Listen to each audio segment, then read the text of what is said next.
find those books fascinating to listen to, and as you say, historically, it begins, of course, to even more back up what the Bible's saying.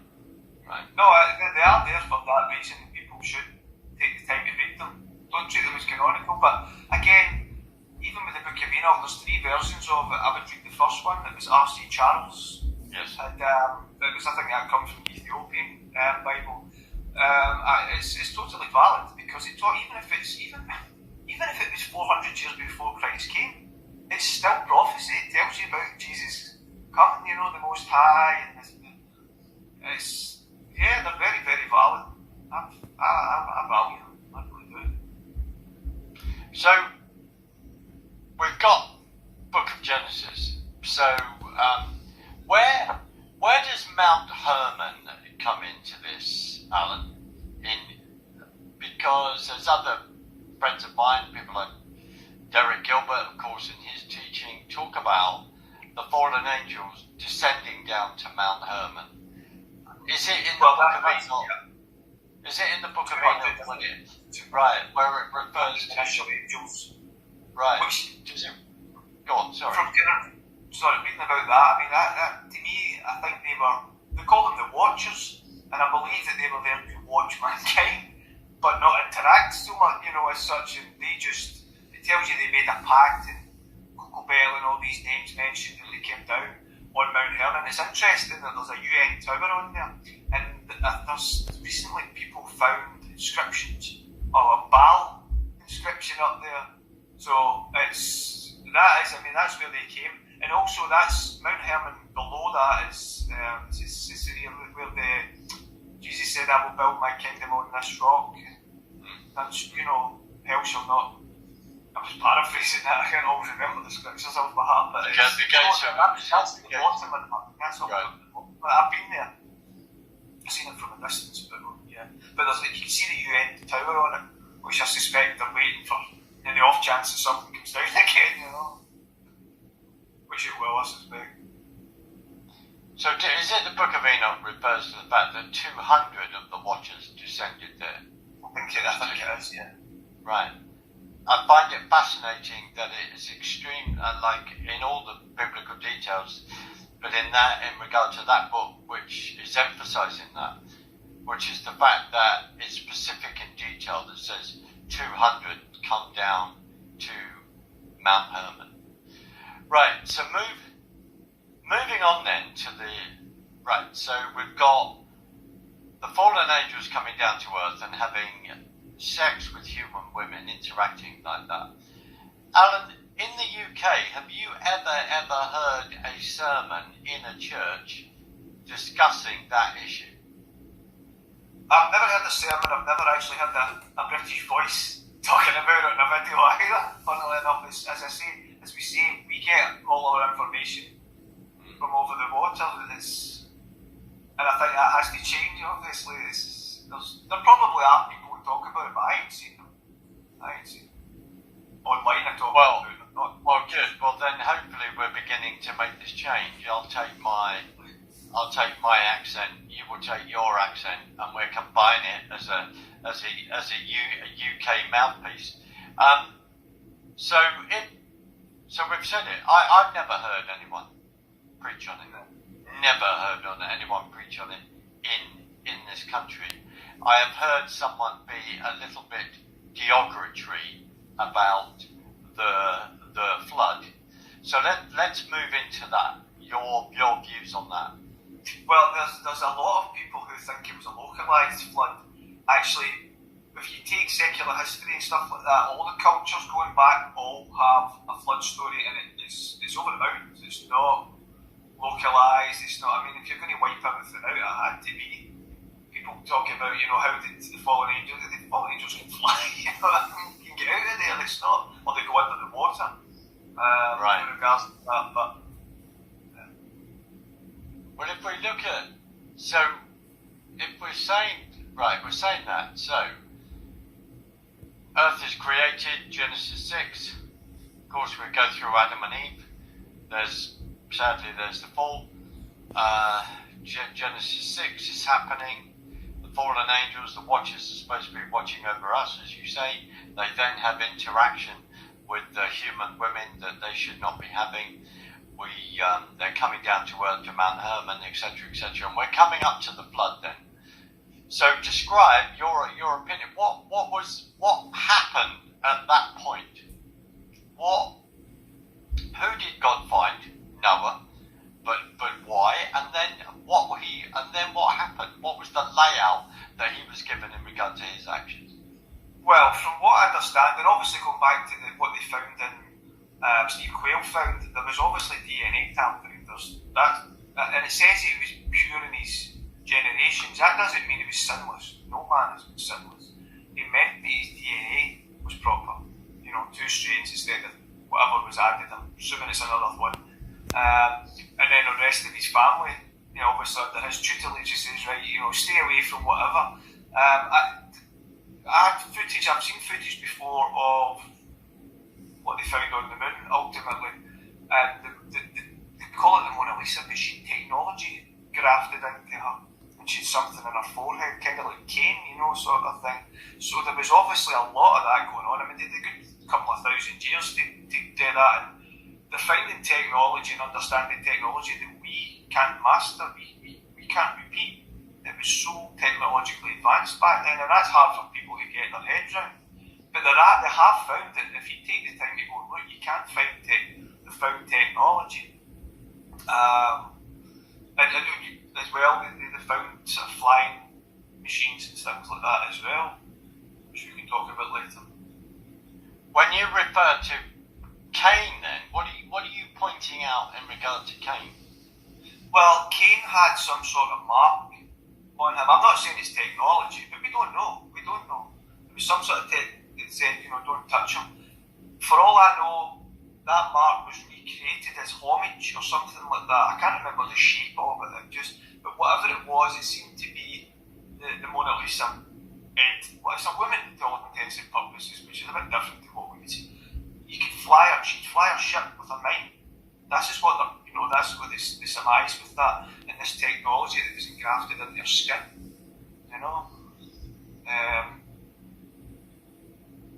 Where's that? I do apologise for putting you on the spot. Where is that thing? Follow that whole Mona Lisa debate, because I already feel the criticisms and the missiles coming in to go. Well, I'll quickly tell you my understanding of what it was about. Right, years and years ago, I remember seeing one of these strange little programs on television. It showed you Neil Armstrong, etc., going away just outside the Earth, and they were putting card round it to make it look smaller. Right, so that fed into my belief that it was all. They hadn't made the moon. It's fashionable to say that. What people don't understand about when they filmed the moon stuff, journalists were taken into a room to film a screen, right? It's just not clear. It's not, I've got I'll put a link in. It was filmed on Stanley Kubrick's lot for 2001, because I've got a video of them coming down one giant step and then a light goes and they're like that. It's clear ultimately. But again, that feeds into, they never went to the moon. But then I came across a few years ago, it was footage of them from the moon, 1969. They were going up for what they found on the dark side of the moon and on the front of it. And it talks about, it's bombed out space stations. And it's not bombed out, I think it was the flood. When the flood happened, there was rocks shot out of the ground. There's more sort of water underneath the Earth, we know that. And it seems to be like rocks were shot out and went into space and hit this space station for all we know. But it shows you the videos. I can put the links to it. It's not the greatest footage you'll ever see, but you can see them going about and they're collecting technology and all that sort of thing. And then they found this giant spaceship basically that had been partly destroyed.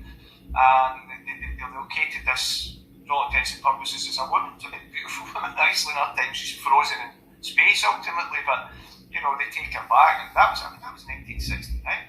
They've probably been up. Apparently the Americans get sent away from them for playing golf. You know what I mean? It's like, because there's entities up there.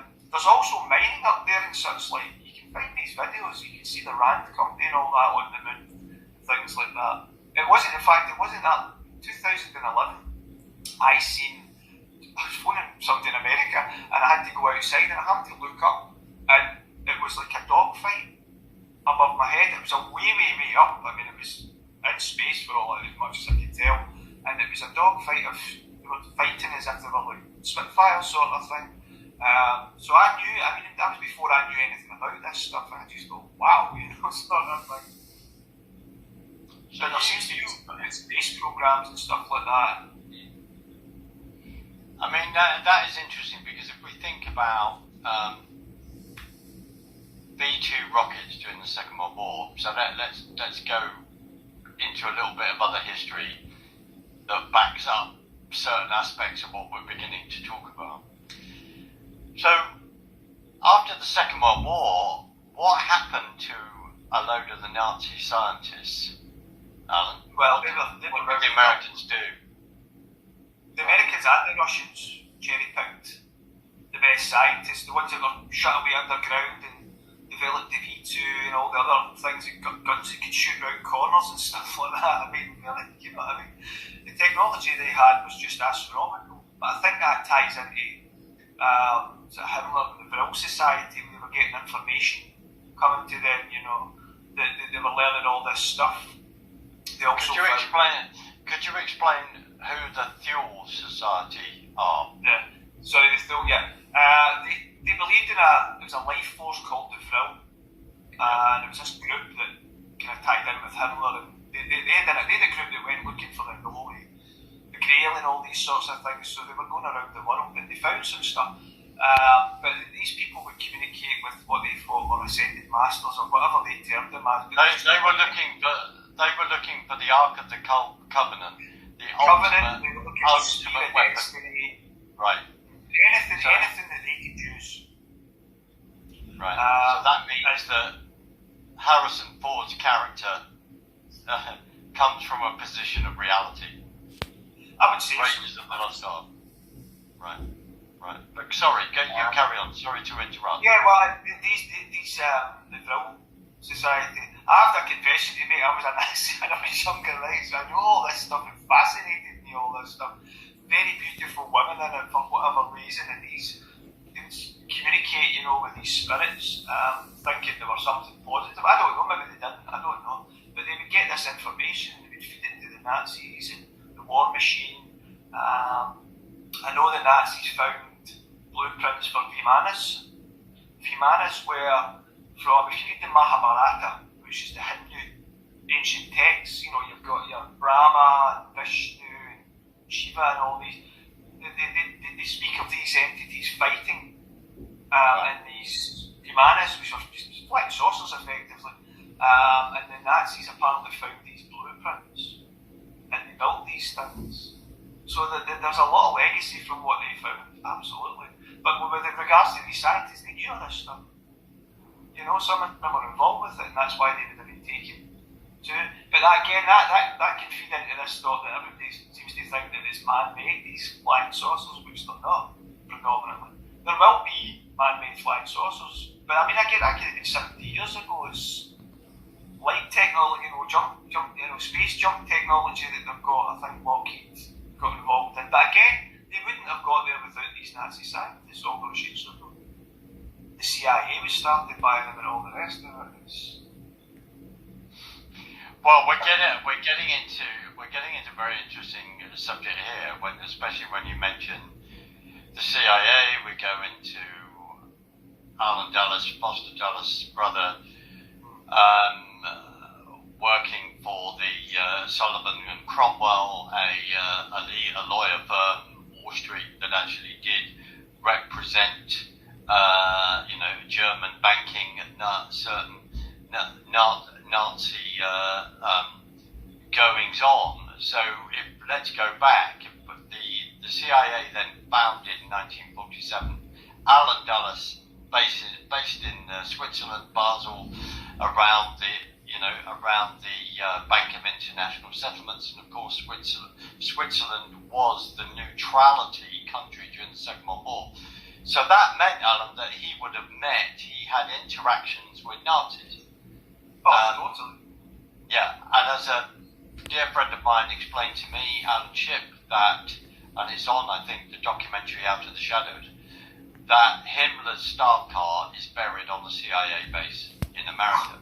So, yeah, which is a bit far out when you hear that, but when we think of the operation, we think of Operation Paperclip, to get these Nazi scientists into America, to get certain people that were going to the Nuremberg trial, to get them off. So, V2 rocketry, that technology, and then, of course, Vernon von Braun, who was head of Hitler's rocketry, then becomes head of NASA, the American Space Agency. And people go, no. Well, go and look that all up, because this is all relevant in regard to what we are then discussing. Alan, well, is it true then that the Germans invented anti-gravity machines? I don't know if they invented it, but I think they got that technology from maybe the Germania or wherever it was. I think it was Tibet they found that stuff when they were out there. There was always a story about the bell, or D-bell, or whatever they called it, and it had red mercury spun at a certain level, and that would... It's theoretically possible. I mean, I totally believe that you just go against the laws of physics ultimately, but there's set laws and they're there to be broken, aren't they, ultimately? And I believe, that was all those years ago. Was it Kecksburg or somewhere it landed, and of course that was sequestered into the US files, sort of thing. So, I had the privilege to meet Russ Tisdale 2 or 3 times, and Russ Tisdale